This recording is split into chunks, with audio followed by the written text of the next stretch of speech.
आज हम करेंगे रखिए क्वांटम नंबर। क्वांटम नंबर ये बहुत ही इंपॉर्टेंट इस पूरे चैप्टर की बैकबोन है जी। अगर आपने ये सीख लिया तो मतलब आपने आधी केमिस्ट्री सीख ली है, ठीक है। इसलिए आप इसको बहुत ध्यान से पढ़िएगा। क्वांटम नंबर्स क्या होता है सुनिए। आपने अभी तक यही सुना होगा कि इलेक्ट्रॉन्स जो होते हैं वो न्यूक्लियस के चारों ऑर्बिटल में पड़े होते हैं। ये सुना, ये खूब कहानी की फॉर्म में लेके चलेंगे तभी ये सीखने को मिलेगा। इलेक्ट्रॉन कहाँ होते हैं? इस ऑर्बिटल के चारों चक्कर लगाते हैं। आपको ये भी पता है 9th क्लास में 10th में पढ़ा होगा आपने कि इनके बाद जो मेन शेयर्स हैं इनके नाम होते हैं। क्या नाम होता है? पहले वाले का के नाम होता है, दूसरे का एल, एम और एन। के, एल, एम और एन, ठीक है। और के नंबर भी होते हैं। के वाले का नाम क्या, नंबर क्या होता है? 1, एल वाले का 2, एम का 3 और एन का 4। ये होता है पहले वाले का 1, 2, 3, 4 यही होता है। इसको बहुत ध्यान से रखना, बहुत कीमती है ये। अगर ये आया तब आगे चैप्टर सीख सकते हैं, अदरवाइज नहीं सीख पाएंगे। और ये है भी बहुत मज़ेदार, ठीक है जी। एक याद करो, आपको फॉर्मूला दिया होगा भी किसी भी मेन शेल के अंदर कितने इलेक्ट्रॉन रहते हैं। क्या फॉर्मूला था वो? 2n²। क्या फॉर्मूला था? 2n² का फॉर्मूला। अब देखो इससे आप कैसे निकालते थे। मान लीजिए ये होती है n की वैल्यू, ये क्या थी आपके पास n की वैल्यू, जैसे k, l, m और n। तो मैं लिखूंगा 1, 2, 3, 4 ये n की वैल्यू। तो आपसे कोई अगर आप ये जानना चाहते हो कि k में कितने इलेक्ट्रॉन रहते हैं तो हम क्या करेंगे, n की वैल्यू इस फॉर्मूले में पुट कर दो तो कितना आएगा? 2 × 1 का स्क्वायर 1 ही होता है तो 2 ही आएगा जी। ये नंबर ऑफ इलेक्ट्रॉन हो जाएंगे। फिर n की वैल्यू अगर मैं 2 पुट करूँगा तो कितना आएगा? 8 हो जाएगा। अगर मैं n की वैल्यू 3 पुट करूँगा तो 18 हो जाएगा और 4 करूँगा तो कितना होगा जी? 32 हो जाएगा। तो यानी कि कंफर्म होता है कि पहले शेल के अंदर 2 इलेक्ट्रॉन, फिर 8, फिर 18 और फिर 32 इलेक्ट्रॉन पहली शेल इनमें होते हैं, ठीक है। ये हमें पता है, ये हमने 10th 9th में भी सीखा होगा। लेकिन आज जो है इसमें थोड़ा सा और बहुत डीप जाएंगे हम कि कैसे होता है। इसमें आपसे ये कोई पूछेगा कि क्या इसके अंदर मेन शेल ही होती है, कुछ और नहीं होता? कहता होता जैसे सपोज 4 घर हैं, एक कॉलोनी है, 4 घर ही है सिर्फ। अगर मैं आपसे पूछूं कि आप कहाँ सोते हो, आप कहाँ सोते हो, तो आप क्या बोलोगे? आप बोलोगे कि जी हम तो अपने बेड पे सोते हैं, ठीक है। फिर मैं पूछूंगा बेड कहाँ है? कमरे में। कमरा कहाँ है? घर में। घर कहाँ है? कॉलोनी में। ऐसे ही सेम प्रोसीजर इन इलेक्ट्रॉन्स का है। हम ये जानना चाहते हैं कि इलेक्ट्रॉन कहाँ बिल्कुल घूमते हैं, इलेक्ट्रॉन कहाँ घूमते हैं। अभी तक हमने यही सीखा हुआ है कि इलेक्ट्रॉन ऑर्बिटल में घूमते हैं, इस शेल्स में घूमते हैं, पर नहीं, शेल्स, ये जो शेल्स होती हैं इनके अंदर नहीं होते। इन शेल के अंदर सब शेल्स होती हैं, सब शेल्स के अंदर ऑर्बिटल होते हैं, ऑर्बिटल के अंदर इलेक्ट्रॉन घूमते हैं, ऐसा होता है, ठीक है। अब हमें वही पता करना है कि किस शेल के अंदर कितने सब शेल हैं, कितने ऑर्बिटल, ठीक है। तो ये सब सारा काम जो हम सीखने के लिए हमें कहानी की फॉर्म करना होगा, तभी आप ये सीख सकते हो। तो उसको स्टार्ट करते हैं। इसमें 4 क्वांटम नंबर होते हैं। पहला होता है principal quantum number. Principal quantum number, इसको n से रिप्रेजेंट करते हैं। प्रिंसिपल क्वांटम नंबर ये क्या बताएगा? ये सिर्फ इतनी, ये 4 प्रिंसिपल क्वांटम नंबर होते हैं। प्रिंसिपल 4 क्वांटम नंबर है। Principal quantum number, asymmetric quantum number, magnetic quantum number और स्पिन क्वांटम नंबर। ये चारों के चारों हमें ये कंप्लीट इंफॉर्मेशन देंगे कि आपका इलेक्ट्रॉन कहाँ घूम रहा है, कौन से घर में, कौन से कमरे में, कहाँ सो रहा है, ठीक है। तो ये सारी इंफॉर्मेशन देगा। लेकिन प्रिंसिपल क्वांटम नंबर सिर्फ क्या बताता है? It tell about the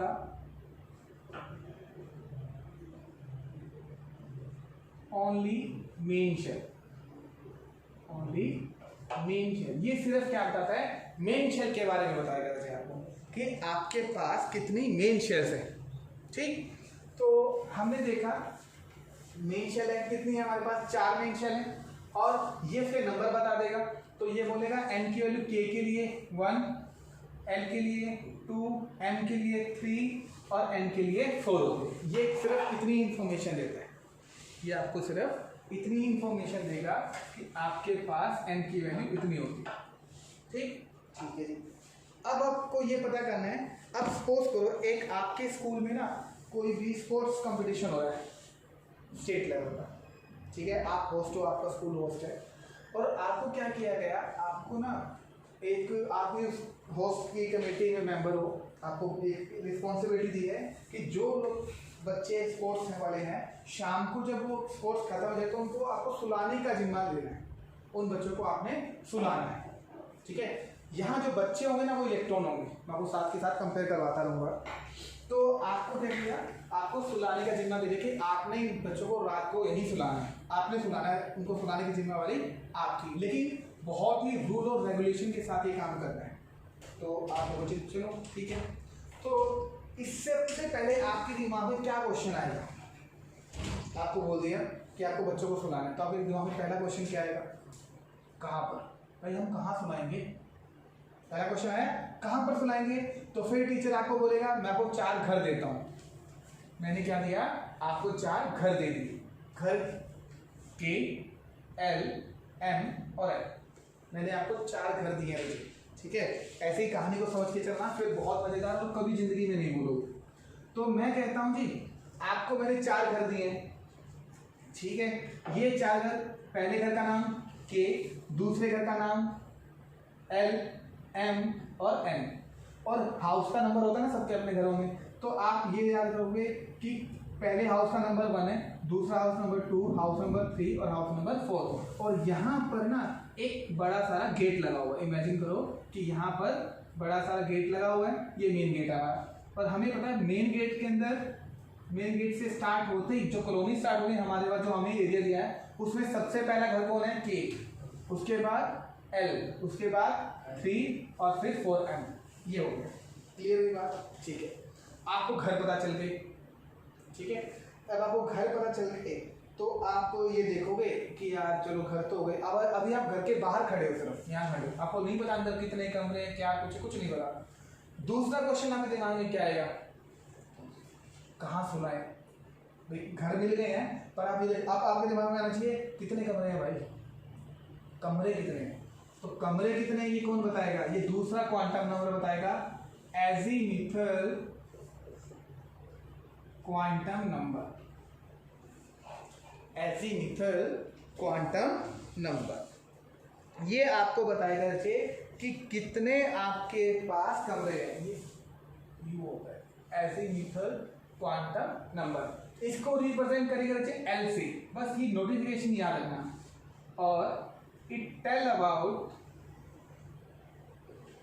about only subshell. Subshell का मतलब मेन शेल के अंदर जो हिस्से होते हैं। अब एक घर के अंदर जो आप हिस्से करते हैं वो क्या बन जाते हैं, रूम बन जाते हैं, तो ये हम क्या बताएगा आपको, रूम बताएगा।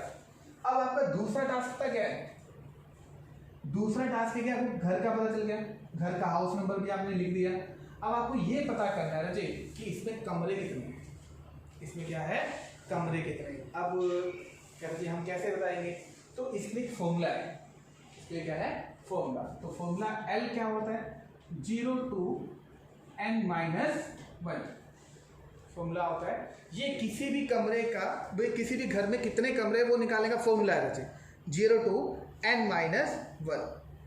ठीक है जी, 0 to n-1 हो जाएगा। तो अब आप निकालो कि किसमें कितने कमरे हैं, अब आप निकालेंगे किसमें कितने कमरे हैं। ये क्या थी आपकी n की वैल्यू है ना, अब पुट करो आपको इस घर में कितने कमरे चाहिए, कितने कमरे हैं, ये देखो n की वैल्यू कितनी है, 1, तो आप यहाँ वैल्यू पुट करो, 0 to 1-1 कितना आया, 0। तो अब थोड़ा ध्यान देंगे हम, यहाँ L की वैल्यू कितनी आई रहे, 0 आई ना,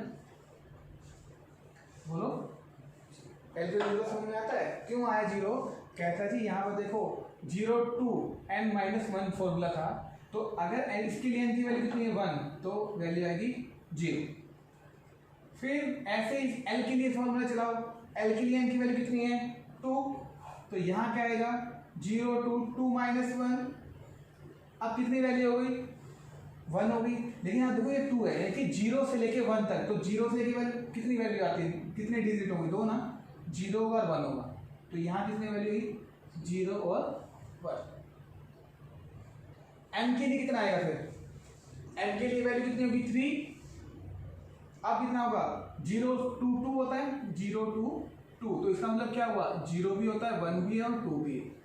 तो कितने यहाँ 3 वैल्यू होंगे देखिए 0 1 और 2। ठीक, ऐसे ही m के लिए कितना होगा 4 हो जाएगा। तो यहाँ जब वैल्यू 4 आएगी तो कितना होगा 3। तो यानी कि 0 2 3 कितनी वैल्यू बनती है 0 भी होता है 1 भी होता है 2 भी होता है और 3 भी होता है। तो यहाँ 0 1 2 और 3। थोड़ा सा ध्यान यहां दीजिएगा,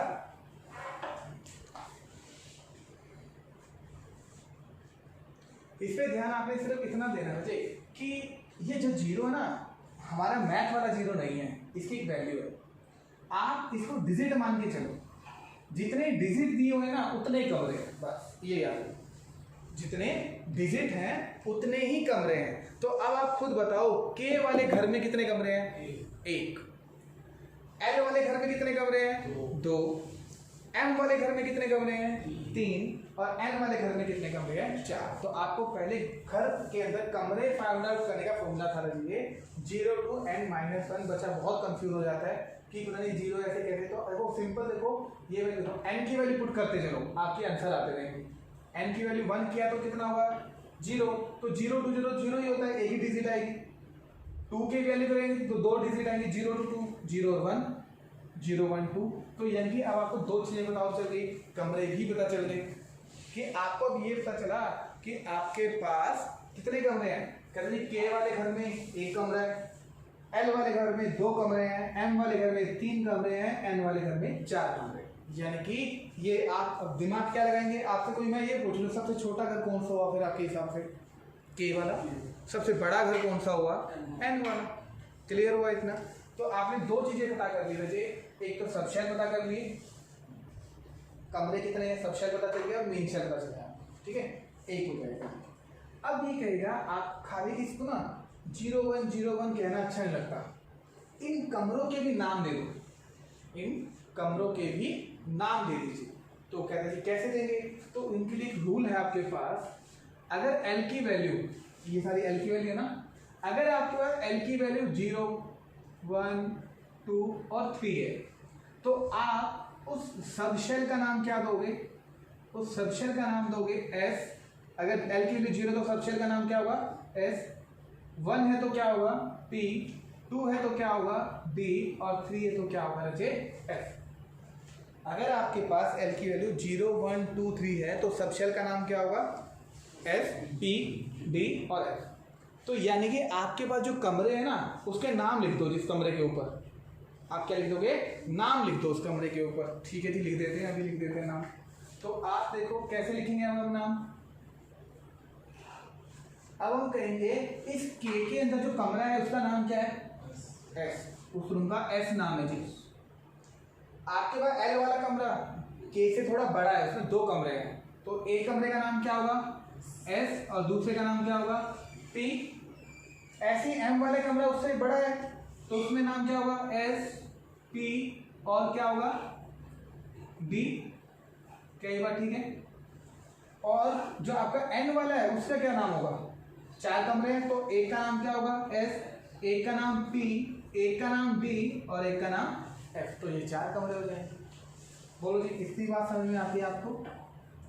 तो 0 1 2 और 3 ये होगा।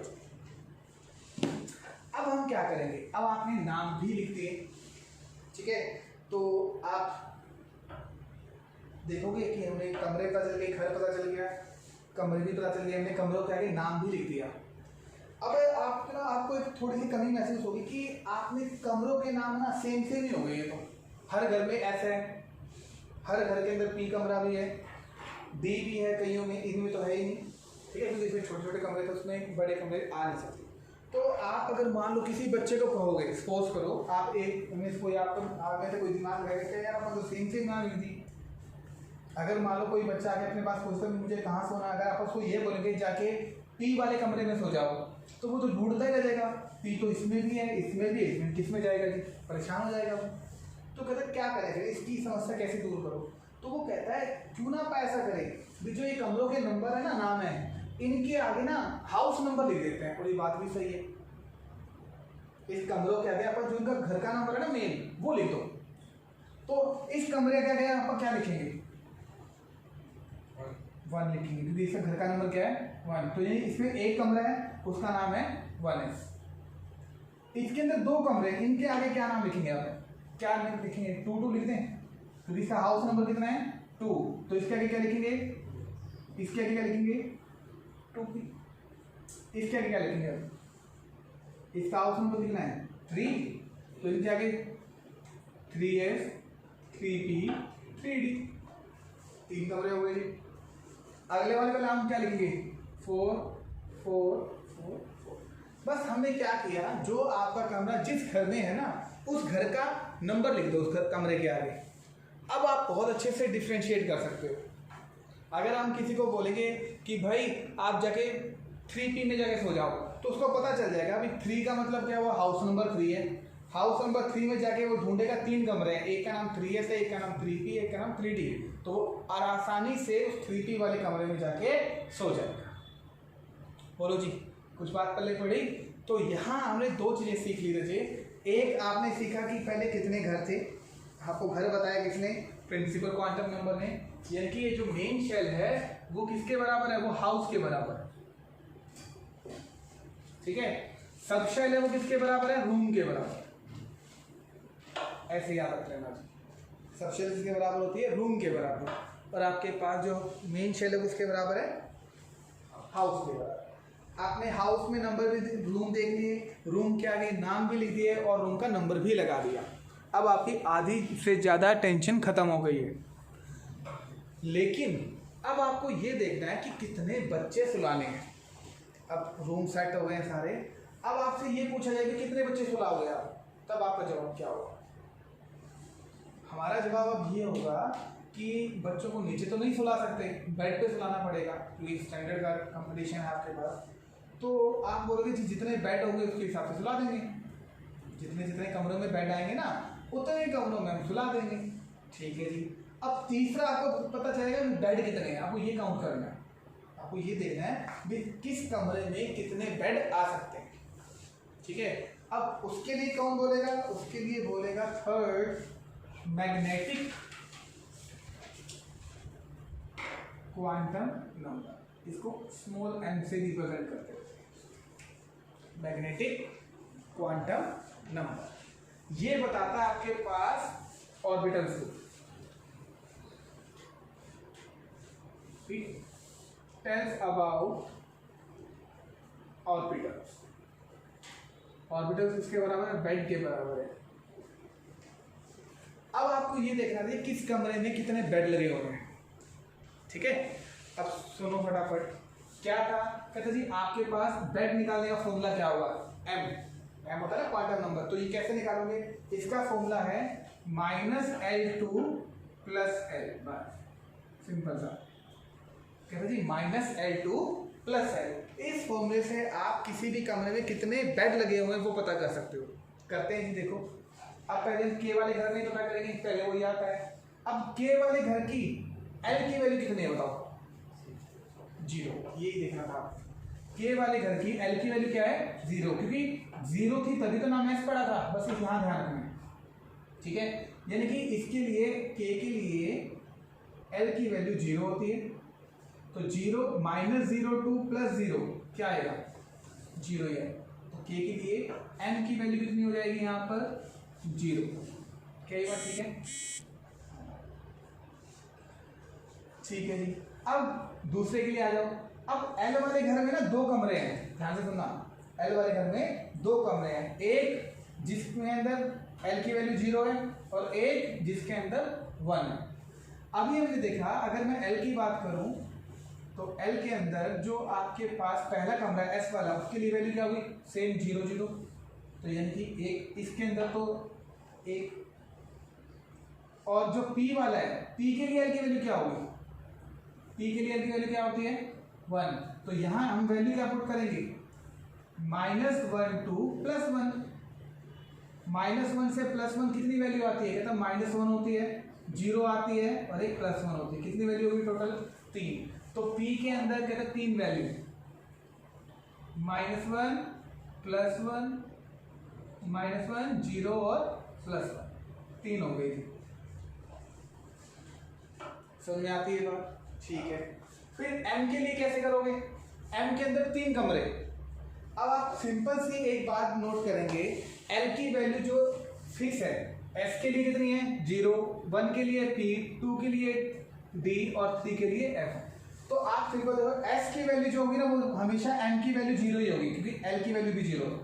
तो चाहे वो 1s है, 2s है, 3s है, 4s है, तो उनकी वैल्यू हमेशा क्या होगी? 0 ही होगी। ठीक है। तो यानी कि आपके पास अलग से अब आपके पास ये M था, तो आपके पास M की वैल्यू कितनी है इसकी? 3। L की वैल्यू कितनी है? 2s है, 3s है, 3s 3p और 3d ये है। अब देखो इसके लिए 3s के लिए वैल्यू क्या होगी? 0। p के लिए वैल्यू कितनी होती है बताओ? अभी p के लिए निकाली ना हमने, p के लिए सेम ही आएगी l की वैल्यू, -1 0 और +1। d के लिए वैल्यू कितनी होगी? अब d के लिए l की वैल्यू कितनी होती है? देखो 2 होती है। तब 2 होती है तो l की वैल्यू कितनी आएगी? -2 to +2। कितने डिजिट हो जाएंगे? -2 हो जाएगा, -1 0 1 और 2, 5 डिजिट हो गए। तो यानी कि D वाले के अंदर D में 5, -2 -1 0 1 और 2 इतने होते हैं। फिर आएगा लास्ट में N में कितने होते हैं? एक है आपके पास 4s, उसकी वैल्यू 0। 4p की वैल्यू कितनी होती है? 3 ही होगी, -1 0 +1। ठीक। अब फिर कौन है? 4d की वैल्यू अभी देखी, -2 -1 0 1 और 2। और फिर हम देखेंगे 4f। 4f के कमरे में देखो तो कितना है? -3। f की वैल्यू के लिए 3 आती है l की वैल्यू, तो -3 to +3 कितना आएगा? -3 -2 -1 0 1 2 3। कितनी वैल्यू हो गई? 7। अब देखो राजेश समझो, यहाँ पर कहता है जी जो आप ये डिजिट लगा रहे हो ना, उतने ही कमरे हैं, उतने बेड लगे हुए हैं, उतने क्या लगे हुए हैं? बेड लगे हुए हैं। अब समझो इस बात को, के वाले घर के अंदर कितने बेड लगे हुए हैं? बोलो। एक बेड लगा हुआ है। के वाले घर में कितने बेड लगे हैं? एक। एल वाले घर में आ जाओ, तो एल वाले घर में हमने देखा था कमरे तो 2 हैं, एक एस वाला कमरा है और एक पी वाला कमरा है। एस वाले कमरे में एक ही बेड लगा, यानी कि बेड छोटा है, कमरा छोटा है, तो एस में एक कमरा, और पी वाले कमरे के अंदर 3 बेड लगे हुए हैं, यानी कि पी वाला कमरा एस से थोड़ा बड़ा है।